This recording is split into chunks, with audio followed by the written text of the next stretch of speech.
Mbere na mbere nafashijwe n'umwanya wo kurera no guhimbaza, hari n'imbaraga nyinshi. Uno munsi byari byiza, harimo amavuta menshi, hateranye abantu benshi kandi bahavuye bafashijwe mu nzu y'Imana, harimo ibyishimo byinshi, uraruhuka uko waje siko utaha. Yesu nashimwe. Nitwa Nelson, mwebwe mwitwa bande? Njye nitwa Tracy Joyce. Nitwa David Karekezi. David Karekezi ndetse na Tracy. Ngize umugisha cyane wo kubana namwe munsi none. Nze kubasaba kugira muze kuvuga cyane kugira ngo abadukurikiye babashe kubumva neza. Hanyuma David, uyu munsi none niki cyagufashije mu materaniro? Indirimbo twaririmbye zivuga imbaraga za Yesu, ndetse nawe twafatanyaga kuririmba, ndetse n'iteraniro muri rusange ubona ko arimo ibyishimo. Rero byanejeje umutima wanjye cyane. Byanejeje umutima wawe.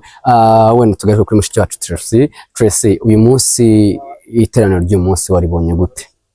Iteraniro ryari ryiza, harimo amavuta menshi, hateranye abantu benshi kandi bahavuye bafashijwe mu nzu y'Imana, harimo ibyishimo byinshi, uraruhuka uko waje siko utaha. Ndabashishikariza abatarakizwa cyangwa badasenga muze mu nzu y'Imana, niho ibindi byose muzabibonera mwitaje ku by'isi. Murakoze. Murakoze cyane. Ariko mbere yuko mbarekura, abantu benshi muri urubyiruko, nanjye ndi urubyiruko rwinshi rwibwira ko kuba mu nzu y'Imana cyangwa se gukorera Imana nyine bisaba abantu baciriritse, bisaba abantu nyine badafite uburanga, kandi nkuko mbabona kuri kamera rwose muri abantu mufite uburanga bwiza ndetse buhebuje.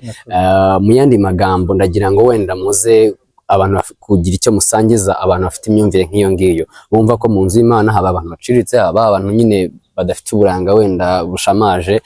Ese nkamwe kuba muri mu nzu y'Imana uyu munsi wa none, nagira ngo mbaze kubasaba, buri wese araza kubivuga ku ruhande rwe, wenda agiye n'inama asangiza abadukurikiye.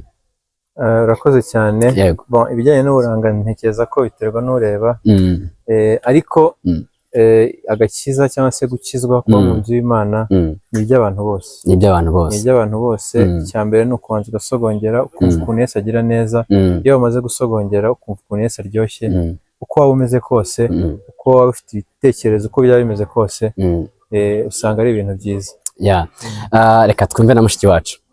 Murakoze. Ukuntu mbyumva, abantu bavuga ko gukizwa ari iby'abantu baciriritse, icya mbere aba ari abantu badakijijwe n'ubundi.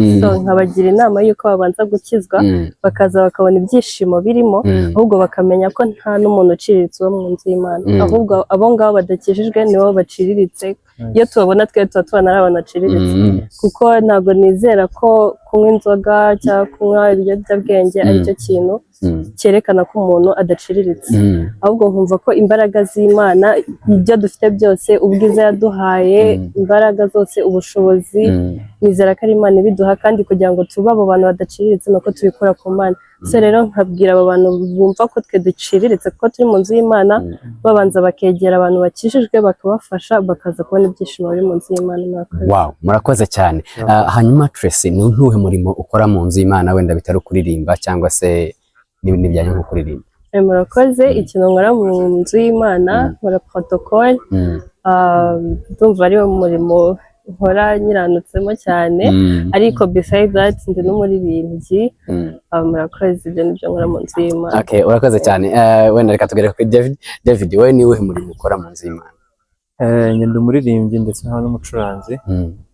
Ngira ngo niyo mirimo nkora igaragarira abantu, ariko nyuma yaho ndi n'umwinginzi. Uyu munsi nari kumwe n'abantu bakomeye cyane. Mbashimire, hanyuma mbifuriza kugira icyumweru cyiza. Murakoze cyane. Murakoze cyane.